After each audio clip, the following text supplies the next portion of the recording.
السلام عليكم، مرحبا بكم متتبعي ومتتبعات قناه هوات ملاك. كنتمنىكم ان شاء الله تكونوا بخير وعلى خير. اليوم كيف كتشوفوا معايا غادي نقدم لكم وصفه ديال الملوي المغربي بامتياز. هو كيجي مورق وكيجي جد رائع. كتشوفوا معايا دوزو للمقادير.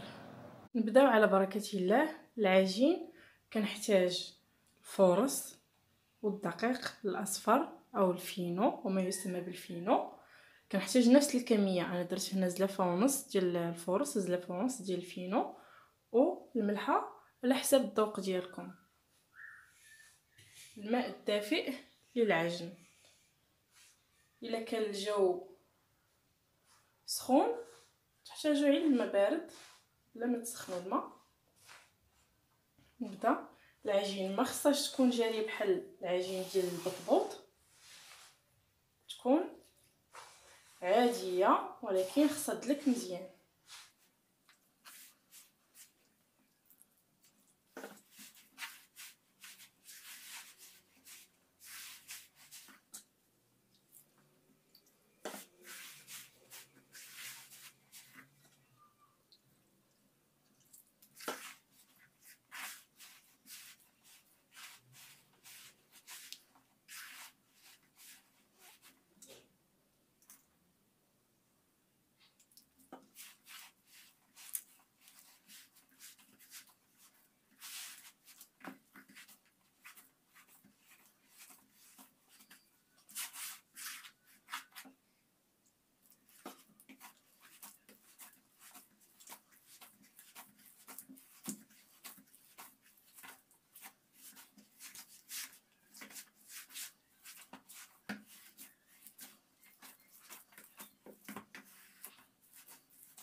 هنا من بعد ما انتهينا من درك العجين خصها تدلك جيدا كي كتشوفوا معايا. كتجي رطبه. نخليوها ترتاح على الاقل نصف ساعه. نصف ساعه ترتاح. نغطيها بلاستيك الغذائي ترتاح نص ساعه، عاد ندوزو نبداو نقادو في الملوي ديالنا. هنا كيف ما كتشوفوا معايا من بعد ما ارتاحت العجين ديالنا، شوفوا بلات رطبه. غادي ندوزو المكونات اللي غادي نورقو بهم هاد العجين هاد الملوي. عندي زلافه مخلطه ما بين الزبده دايبه والزيت. عندي زلافه ديال الفينو اللي غنرشو به هذاك الملوي. عندي زلافه ديال الزيت على حسب الكميه باش غادي نسرح العجين فوق السطح. هذه خماره غادي نديرها مع الزبده والزيت ديالي تما. هاد الخماره كتساعد على الانتفاخ ديال كيتفرقوا دوك الوريقات ديال الملوي، كتخليها يتفرقوا.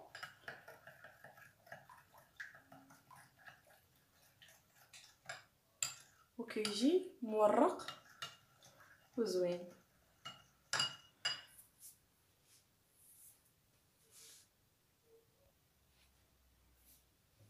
نبدا نقطع العجين. انا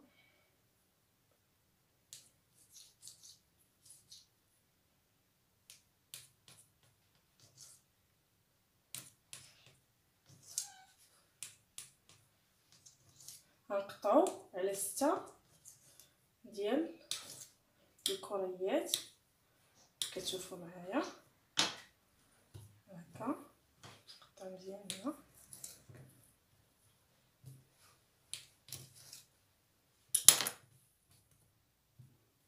هكا. هادو غادي نحربلهم، نتوما غتشوفوا معايا.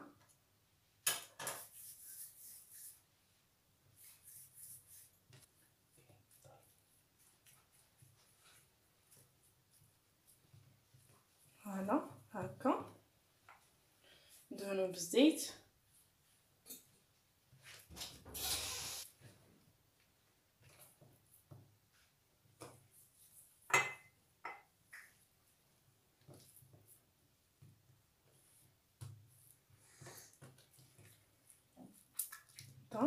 ندير لها هكا حتى نسالي هاد العجين هذا ديالي كامل.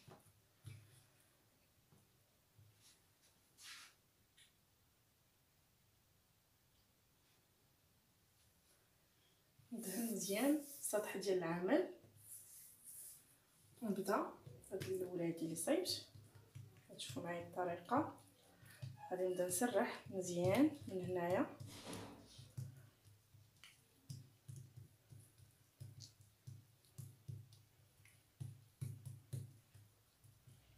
فوالا نرققها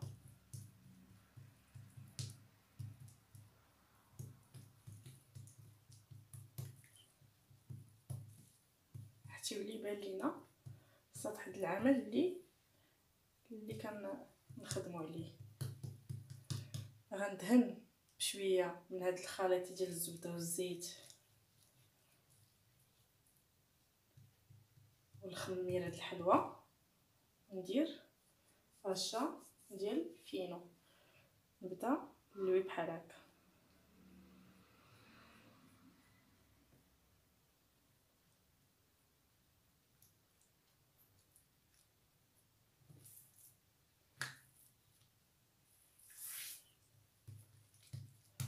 نبدا غادا حتى نكمل على هاد الطريقه هادي.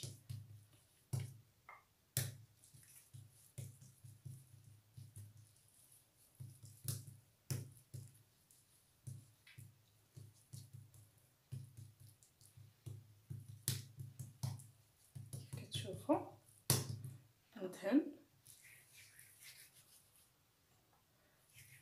ضروري من هاد الرشه ديال هاد الدقيق الاصفر، حيت هو اللي كيساعد باش يتحلوا لنا هاد الوريقات ديال الملوي.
كتشوفوا معايا العجين كيبدا غادي وكيزيد في الطول ديالو.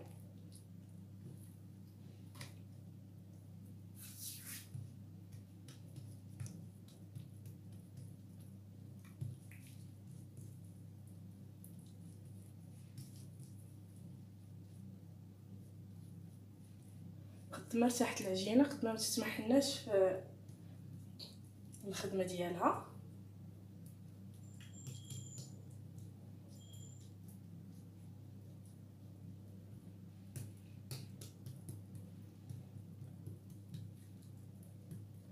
الطريقه هذه انا كنت شفتها، مشيت نتقضى واحد النهار مسمن من عند واحد السيده كنعرفها، وشتا كدير ليها الطريقه هذه، وهي اللي عطاتني هاد القضيه ديال الخماره اللي كنديرو مع الزبده. وفعلا عجباتني ولات معتمده عندي.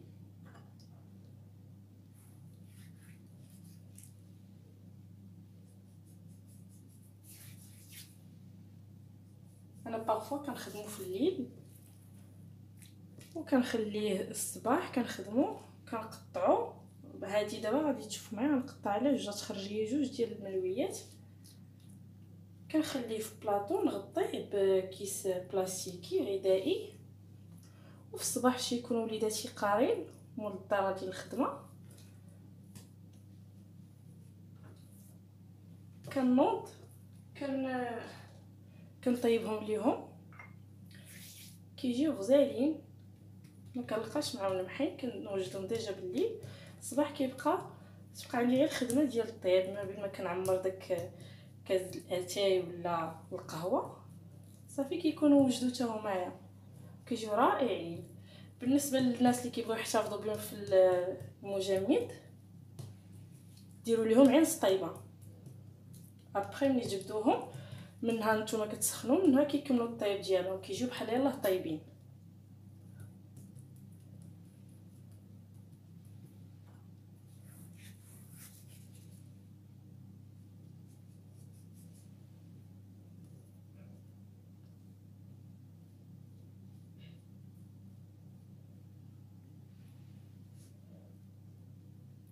وغنبدا غدا هكا نفس الطريقه حتى نكمل العجين اللي عندي كامل.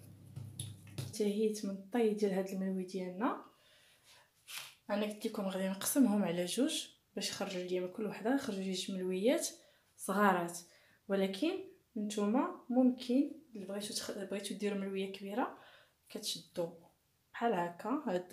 هاد الملويه هادي بحال هكا كناخذوا هاد الاطراف هادو وكنقربوهم لبعضياتهم بحال هكا حتى يتزادوا ايدينا. شفتوا يديا من هنا وهنا كيتلاقاو. كندير له هكا وكنحطها. انا هنا بغيتو ملويات صغار كنقسم العجين ديالي على نصفين. بغيت نوريكم نتوما كي كتشوفوا معايا كتجي مورقه. شفتوها؟ ندير نفس العمليه هنا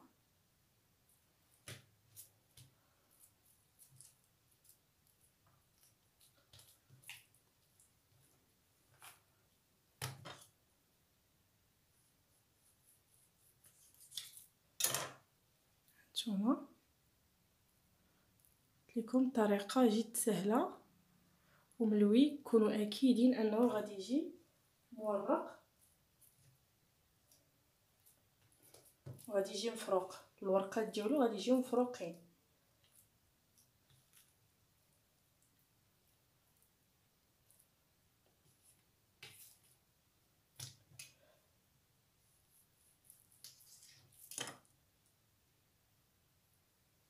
فوالا تشوفوا معايا ها هو الملوي ديالنا. شفتوا كيجي مورق بحال شي ورده من الداخل. المهم انا غنكمل على هاد الحال ونتلاقاو فاش غنبغيو نبداو نطيبوا فيه. هنا من بعد ما سخنات المقله ديالنا غادي نبدا نقرص في هاد الملويات.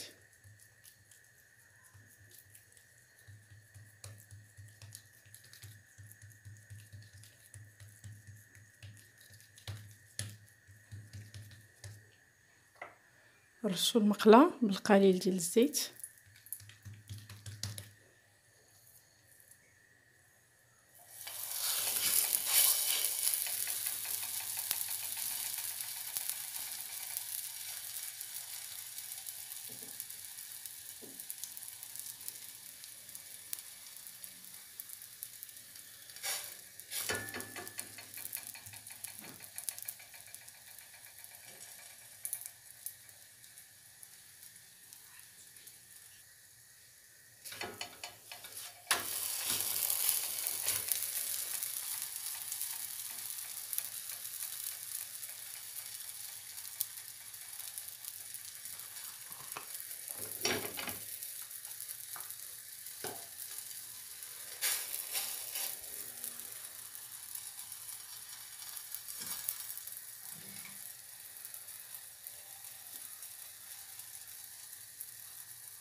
هي قربت طيب.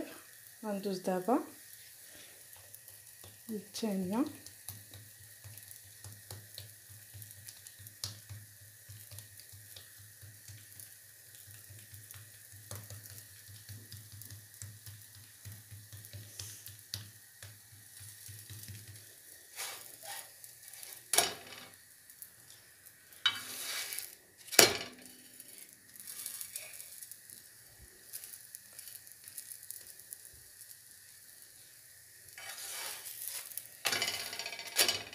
شوفي معايا الملويه طابت، نحيدها ورني الثانيه.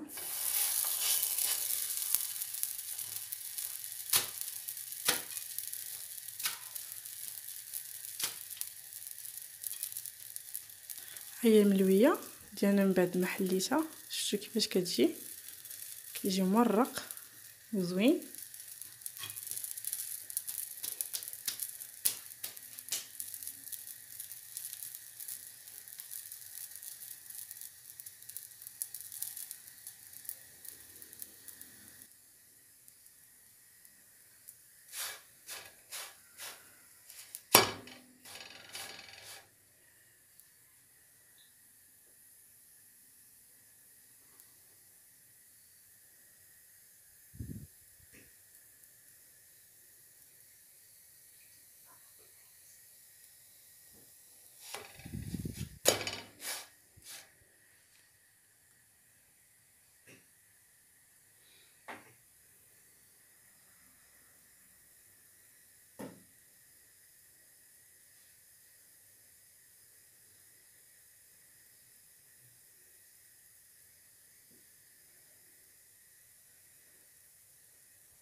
الملوي ديالنا كيجي رائع. وانا غادي نكمل الطهي ديال الملويات اللي باقيين، نعاودو نتلاقاو. هانتوما كيف كتشوفوا معايا الملوي ديالي من بعد ما طاب، كيجي مورق، كيجي زوين. كنتمنى الوصفه ديال اليوم تكون نالت الاعجاب ديالكم. نتلاقاو في وصفه جديده مع شيوات ملاك. ما تنساوش ديروا جيم لاباج ديالي وتصابوناو عندي. دمتم في رعايه الله وحفظه.